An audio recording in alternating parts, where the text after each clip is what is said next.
baru mulai bisnis langsung yang sombong sekali bilang owner, founder, CEO.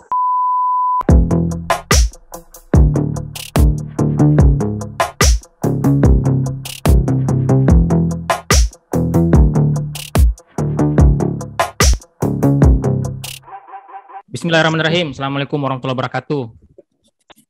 Waalaikumsalam warahmatullahi wabarakatuh.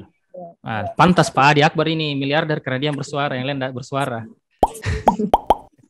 Ulang ya. Assalamualaikum warahmatullahi wabarakatuh. Waalaikumsalam warahmatullahi wabarakatuh.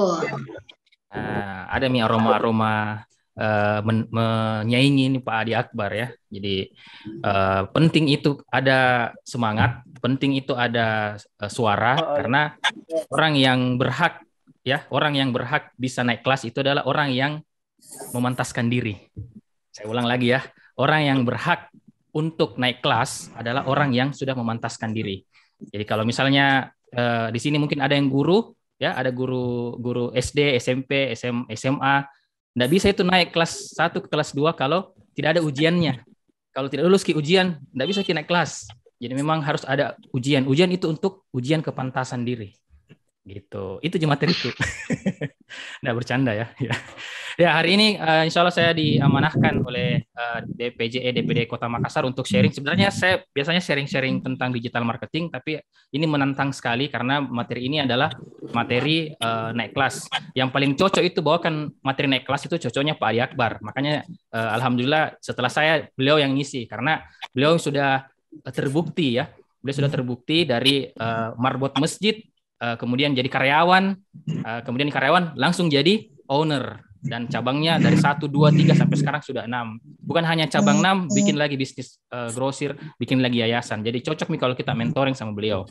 Tapi saya di sini akan belajar, akan mengajarkan atau akan sharing dari sisi bagaimana kacamata dari seorang dari seorang di luar dari. Sebenarnya saya juga punya bisnis ya, tapi bisnis saya bukan bisnis kuliner. Bisnis saya bisnis consulting. Saya pernah juga jualan macam-macam dari casing HP, pernah jual hijab dan sebagainya gitu. Tapi yang paling saya jadikan backbone bisnis saya itu di bidang edukasi. Baik, saya langsung saja share materi saya ini yang pertama. Nanti kita banyak diskusi saja. Sebentar ya. Ini materinya kelihatan ya semua ya. Oke. Kalau kita bicara naik kelas berarti ada namanya ujian kepantasan. Baik, saya enggak panjang-panjang ya. Perkenalan diri dulu. Nama saya Fakih Fatur Rahman. Saya alhamdulillah 10 tahun berkecimpung di dunia UKM. 2011 saya mulai bisnis ya, bisnis bangkrut, bisnis lagi dan terusnya. Sampai di titik ini, alhamdulillah Allah sudah takdirkan saya hampir 80% berkecimpung di dunia bisnis digital. Jadi core bisnis saya itu di digital marketing ya. Jadi bedanya kalau sama Pak Adi Akbar itu dia ke kuliner, mungkin Ustadz Anwar Farouk mungkin ada bisnis yang lain. Jadi setiap kita itu punya nanti core bisnis yang berbeda-beda. Jadi jangan ikut-ikutan ya, jangan ikut-ikutan. Misalnya, bagus gini bisnisnya Ibu apa ya di sini ya, Ibu Yeni misalnya ya, kayaknya dia bagus, dia jualan hijab, maka juga ikut jualan hijab deh. Nah, nggak bisa. Jadi nanti kita akan ketemu dengan titik core bisnis kita yang cocok dan yang bisa kita scale up seperti itu. Ya, nama saya Fakih Fatur Rahman. Ini bisnis yang saya geluti sudah dijelaskan tadi oleh narasumber. Langsung saja saya masuk materi. Oke, jadi ada 2 hal yang saya akan sampaikan pada malam hari ini. Yang pertama judulnya TME. Bisa diikuti? Judulnya apa? TME. Ada yang bisa tahu apa itu TME? Modifikasi. Iya. Boleh di chat. Nah, yang malas-malas suaranya kedengaran boleh di chat apa itu TME. Yang berhasil berhasil menebak ini saya kasih gratis kelas online saya tanggal 1 sampai tanggal 7 November. Kalau saya tiru modifikasi eksekusi ya. Oke, ada 1 tiru modifikasi eksekusi. Ada lagi yang lain? Ada yang berhasil tebak? Explore. Ini masih explore. Oke, ada lagi yang lain. Apa? 10, 9. Ada ini kelasku, saya kasih free. Untuk yang berani, yang benar. 8, 7. Mau dikasih. Ikut nih. Kenapa semua ikut tiru? Dan yang lain. Time money. Apa? Time money. Time money. E-nya apa ya? Kenapa time di kuliah? Time. Expensive. Expensive, mahal ya berarti ya. 4. Time money execution. Execution 3. 2. Time management. Time money education.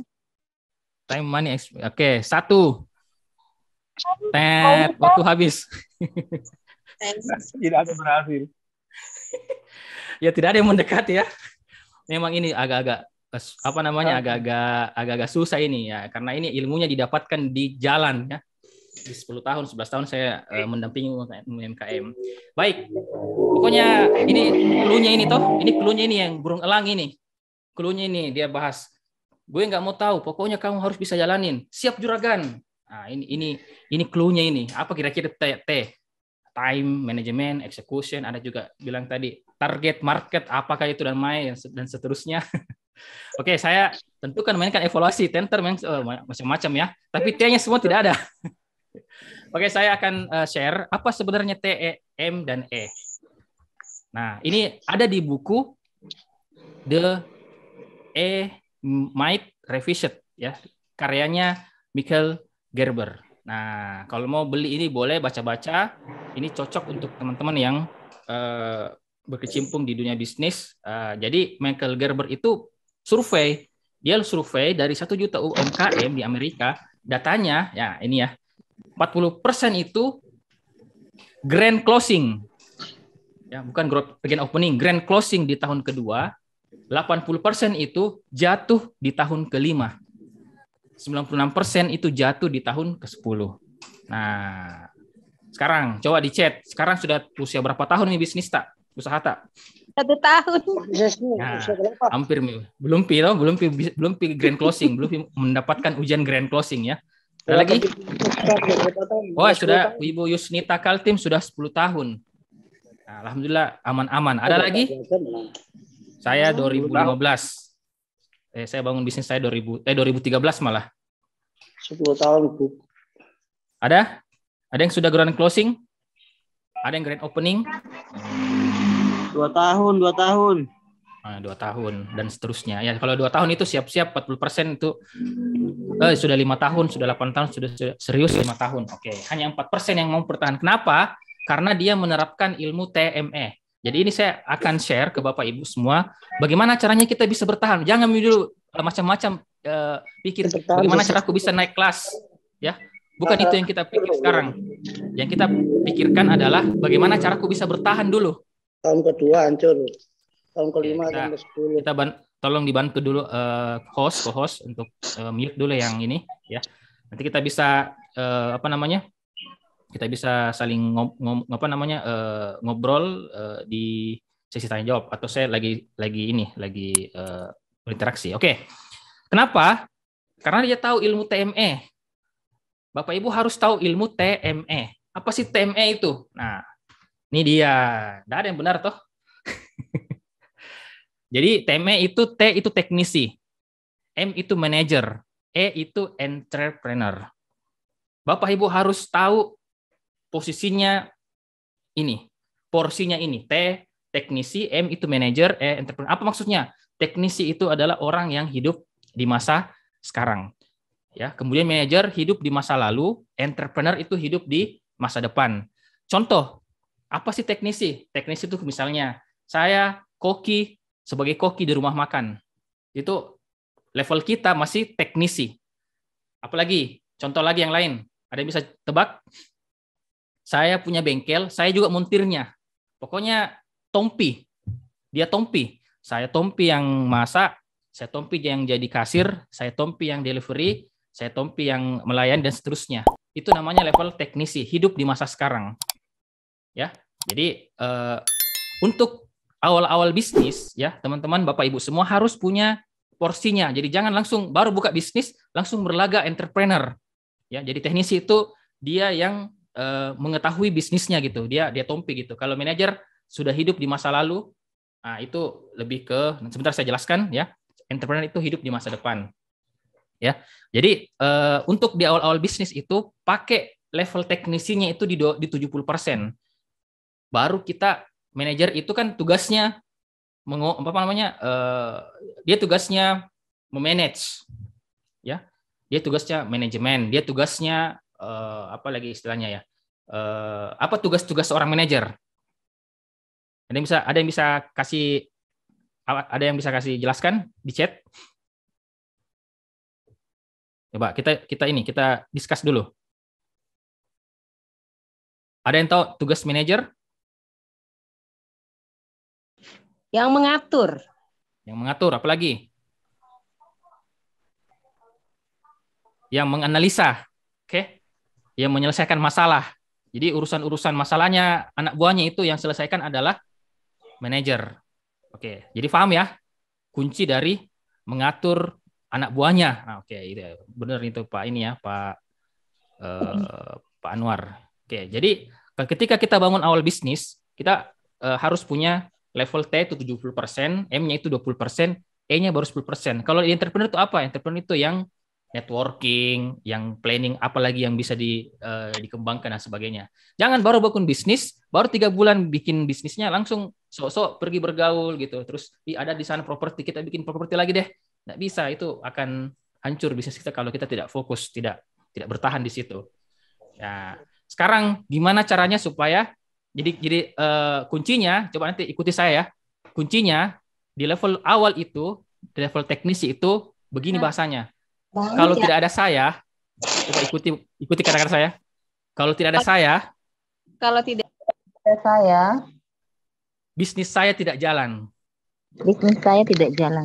Nah, itu. Teknis itu. Pokoknya kalau tidak ada Kak di bisnis itu, tidak jalan kini usaha. Oke, siapa yang sekarang levelnya di teknisi? Coba kasih komen. Saya. Ya, berarti kalau tidak ada saya, Tidak jalan. Tidak jalan ke bisnisku gitu, tidak jalan ke usahaku. Nah, ini adalah awal bisnis ya, di awal bisnis ini. Sudah ada orang yang raise hand. Nah, sekarang yang kedua adalah, nah ini ya, yang burung elang pertama itu bilang kalau tidak ada saya mana bisa jalan. Nah, di tahun kedua ya, di tahun kedua kita harus yang orang jadi elang yang di belakang ini. Yang di belakang bilang, oh iya Ces, bener bro, kalau nggak ada kamu, semua nggak bisa jalan. Nah, di tahun kedua kita harus create teknisi, kita naik level ke manajer. Jadi terbalik sekarang. Jadi teknisi kita yang bilang, kalau nggak ada coach Ces, kita tepuk pundaknya manajer kita, teknisi kita. Bro, kalau nggak ada kok bro, nggak bisa jalan bisnis. Begitu. Jadi level tahun kedua itu, ya kita perbanyak di manajer. Kita perbanyak di analisa, cek timnya bagaimana, apa yang terjadi gitu. Jadi 20% sudah kita tinggalkan ke teknis. Kayak saya dulu awal-awal saya yang setting iklan, saya yang ini. Sekarang sudah ada yang jadi setting iklan. Saya cuma ngajar, bagaimana bagaimana settingannya, bagaimana. Dulu saya yang edit video, sekarang sudah ada tim yang edit video. Saya tinggal kasih, ini planningnya seperti ini ya, manajer. Nah, di tahun kedua sama ya, kayak misalnya Pak Adi Akbar, enggak mungkin ini yang pergi masak, dia melayani, dia masih mengevaluasi, yang memimpin meeting dan sebagainya. Tapi dia di 30% sudah bisa bertindak sebagai entrepreneur. Ya, yang merancang masa depannya apa dan sebagainya. Nah, di tahun ketiga ini kita tidak boleh terjun ke teknisi. Di manajer 20%, entrepreneurnya harus 80%. Jadi inilah Bapak Ibu semua ilmu TME supaya Bapak Ibu tahu kapan bertindak sebagai teknisi, bisnis kita sudah bertindak kemana? Di teknis, di TME, di teknisi kah, di manajer kah, atau sudah jadi entrepreneur, full entrepreneur. Di entrepreneur itu kita sudah tidak turun ke lapangan, kita sudah menyerahkan full ke manajer, kita yang evaluasi manajer. Seperti itu. Nah, ilmu, jadi teknisi bangga bisa menyelesaikan masalahnya sendiri. Manajer bangga bisa menyelesaikan masalah melalui orang lain. Nah, ini poinnya ya. Entrepreneur bangga, masalah selesai tanpa ia tidak tahu ada masalah. Gitu ya. Jadi ini 3 ilmu yang Bapak Ibu harus pahami. Nah, terakhir yang saya mau sampaikan ada ilmu yang ketiga, yang kedua tadi TME. Nah, sekarang kita akan bahas 5 tangga bisnis supaya kita tahu, oh ini nanti tangga-tangga yang saya akan alami ketika saya mulai berbisnis gitu ya. Jadi tangga 1, tangga sampai tangga 5. Apa-apa saja. Nah, yang pertama adalah starting. Tangga pertama adalah starting, tangga kedua adalah profiting, yang ketiga systemizing, yang keempat multiplying, dan yang ketiga reaping freedom, mencapai kebebasan. Nah, saya tidak mau terlalu muluk-muluk kita di keempat dan kelima. Saya fokus dulu pembahasan kita di tangga pertama, mulai. Sama tangga kedua. Karena kalau tangga 3 dan 4, 5, ini ilmunya sudah berbeda. Oke. Silakan nanti dicatat atau boleh nanti di screenshot ini, tapi saya cuman kasih materi ini, cuman penjelasannya saya akan ngomong, jadi tolong dicatat aja di catatannya, di bukunya. Nah, ketika kita berada di tangga pertama di level starting, yang harus diperbanyak adalah melakukan promosi. Saya ulang, yang harus dilakukan ketika di fase starting adalah perbanyaklah promosi, dimanapun Anda berada harus promosi. Karena target kita di starting adalah orang tahu kita bisnis ini gitu. Goals-nya 3. Orang tahu saya yang punya ini bisnis, orang tahu bisnis ini, produknya ini, orang tahu bisnis kita bagus gitu. Jadi yang pertama ownernya ditahu, bisnisnya siapa, dan produknya apa. Jadi itu yang pertama ya, starting dimulai itu dengan harus perbanyak promosi. Di level kedua, profit ya, ini mendongkrak keuntungan. Jadi ada 3 hal yang harus Bapak Ibu lakukan di sini. Yang pertama, bagaimana caranya supaya orang bisa repeat order. Jadi level kedua itu, kalau level pertama itu tadi bagaimana caranya supaya orang kenal kita, orang tahu kita, oh saya punya promosi, sebarkan ini dan sebagainya. Di level kedua, di profiting, nah pertama adalah bagaimana caranya ini, Dik? Saya bikin program supaya orang repeat order. Yang pertama. Yang kedua, bagaimana ya caranya supaya orang sekali beli bisa banyak yang dia, jadi menambah jumlah pembelian gitu. Yang ketiga adalah bagaimana caranya supaya apa yang saya lakukan itu, omset yang saya bangun ini, omset yang saya sudah kumpulkan ini, saya bisa mencetak profit yang banyak, tapi saya kurangi operasional atau mengurangi cost. Jadi ada 3 hal ya. Nah, saya kasih contoh. Untuk profiting ya, untuk profit contohnya repeat order. Ya, saya kasih contoh saja. Saya punya teman di ini, sebentar saya stop screen dulu. Sebentar saya cek dulu. Bentar ya.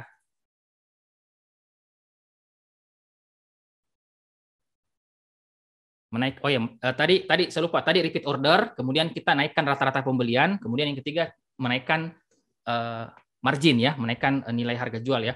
Jadi masalah ini ya. Jadi contohnya ya seperti ini. Bentar mana ini? Ya, contoh ya, misalnya gini. Kita misalnya repeat order. Jadi saya punya teman dulu, bukan dulu ya, sekarang ya. Saya punya teman, dia punya toko buah. Nah, toko buahnya yang dia lakukan supaya orang bisa repeat order, yang dia lakukan program. Ini program ya. Nanti silahkan nanti mau dicontoh juga boleh. Tidak dicontoh juga nggak apa-apa. Contoh ya, dia bikin begini. Setiap ada anak kecil, ini dia jualan buah. Setiap ada anak kecil, dia minta ke karyawannya, SOP-nya, kamu harus sapa anak kecil itu. Misalnya, adek lucunya. bagaimana? Tahu lucunya ada lucunya ini begitu. Itu SOP-nya. SOP dari perusahaan. Terus bilang, lucunya, ibu, aku kasih kini buah di lucu sekali nih ada ini. Dia kasih buah apel. Apa yang terjadi sama ibu ini? Langsung dia, barusannya ada penjual begini akrab sekali sama anakku. Siapa? Emak-emak mana yang ibu mana, orang tua mana yang merasa merasa bangga anaknya dikasih begitu, diperlakukan seperti itu, ya. Ini satu contoh program yang membuat repeat order. Gara-gara itu si customernya ini punya experience yang berbeda. Saya beli di toko buah ini, disapa anakku, dikasih lagi gratis buah. Gara-gara itu dia ngomong ke orang. Dan gara-gara itu dia repeat order. Itu yang contoh pertama. Contoh kedua, ini kasus saya. Saya dulu jualan herbal. Dan waktu itu saya kirim produknya pecah, bocor. Jadi herbalnya itu bocor. Terus komplain, Pak, Mas, jadi CS-nya ini lapor ke saya tuh, Mbak, kok ini barangnya bocor? Langsung kita punya SOP. Mohon maaf Bapak, mohon maaf Bu. Mungkin karena sebenarnya bukan salah kita ya, salahnya ini kurir. Apa yang terjadi? Kita langsung kirim ulang produk baru tanpa kita kasih tahu gitu. Gara-gara itu langsung dia, kerennya ini. Nggak minta aja ini, minta ganti, dia cuma komplain tapi dikirimkan ke yang baru gratis lagi. Akhirnya dia repeat order dan dia cerita kemana-mana seperti itu. Jadi makanya ada konten saya di TikTok, konten saya di Instagram, bunyinya begini ya. Saya tanya ini ke Rizky ya, Rizky, pilih mana? Kasih diskon ke calon pembeli baru atau kasih bonus ke pelanggan lama? Pilih mana? Saya tanya ke Rizky nih. Kasih diskon ke calon pelanggan baru. Calon pembeli baru atau bonus ke pelanggan lama? Bonus ke pembeli baru, Kak. Enggak. Diskon ke pembeli baru, bonus ke pelanggan lama. Oh, diskon ke pembeli baru. Oke. Jawabannya kalau saya jawabannya adalah mending saya kasih bonus ke pelanggan lama. Ya itu. Kenapa? Kalau saya kasih diskon ke calon pembeli baru, dia yang nikmati diskonnya itu saya. Dia sendiri. Dapat diskon. Oke, saya diskon biasa. Tapi kalau saya kasih bonus ke pelanggan lama, dia akan cerita kemana-mana. Itu contoh ya.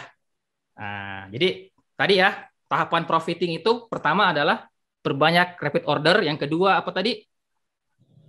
Bagaimana caranya menaikkan rata-rata penjualan. Contohnya lagi nih, saya kasih contoh. Bagaimana menaikkan keranjang belanja atau menaikkan rata-rata penjualan. Tahu Indomaret? Tahu lah. Alfamart tahu? Gimana strateginya? Dia bisa menaikkan rata-rata penjualan. Ada yang tahu? Ini kalau belanja lihat tong itu. Hah? Kenapa? Kalau ada kita belanja barang-barang, lihat tong ya nunya, lihat tong analisa juga bagaimana strateginya. Coba ada yang bisa tebak? Banyak diskon. Oke, yang lain? Beli satu dapat dua. Yang lain? Beli satu. Dia tawarkan lagi. Kalau mau Betul. Coba lihat. Nah, SOP-nya kasirnya tidak dia hantam lagi. Nah, sekalian sama pulsanya, Bu. Nggak mau gini, ada promo. Nggak mau itu. Belum lagi di situ. Di depan kasir itu banyak sekali tuh pernak-pernik. Ada mie itu yang paling itu yang apa itu makanan itu makanan yang coklat itu apa namanya itu? Kinder Joy. Dan tahu enggak posisi Kinder Joy? Posisi Kinder Joy itu harus sama tinggi dengan anak. Dan itu sudah disetting semuanya. Itu sudah disetting semuanya. Tingginya itu Kinder Joy harus sama tingginya sama anak karena memang untuk menaikkan rata-rata penjualan. Belum lagi bisa dengan pulsanya, mau dengan ini, mau dengan itu, mau dengan itu. Itu belum selesai sampai di situ. Ada lagi di sini, ada mie Silver Queen, ada mie ini. Itu semuanya. Jadi kalau misalnya Bapak Ibu ada kasirnya, ya bikin toki begitu. Dan sekalian sama ini. Dan sekalian sama itu. Itu contoh pertama. Contoh kedua. Nah, ini banyak sekali contoh. Harusnya ini Bapak Ibu bisa bayar ini. Karena ini tugasnya konsultan ya. Contoh kedua misalnya di warung makan toh, misalnya ini sekaligus Pak Adi Akbar bisa ikuti ini model begini. Ya, ketika menawarkan makanan, ya. Nah, biasanya kan pesan apa Pak? Bakso misalnya. Pesan apa? minum misalnya nasi goreng misalnya. Ketika ditawari minuman, ya, yang ditawarkan adalah jangan bilang mau ki air putih. Jangan. Langsung Langsung bilang mau ki air jeruk atau es teh atau es jeruk. Jadi pilihannya udah ada ke air putih. Harus ke es jeruk sama es teh sama es jeruk atau sama es jeruk gitu.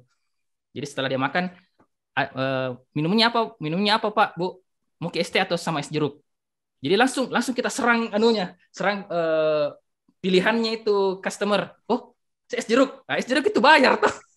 Kalau air putih itu tidak dibayar begitu. Contoh-contoh seperti itu menaikkan apa namanya tadi itu? Menaikkan rata-rata penjualan hanya dengan strategi itu Ji. Yang ketiga, bagaimana caranya kita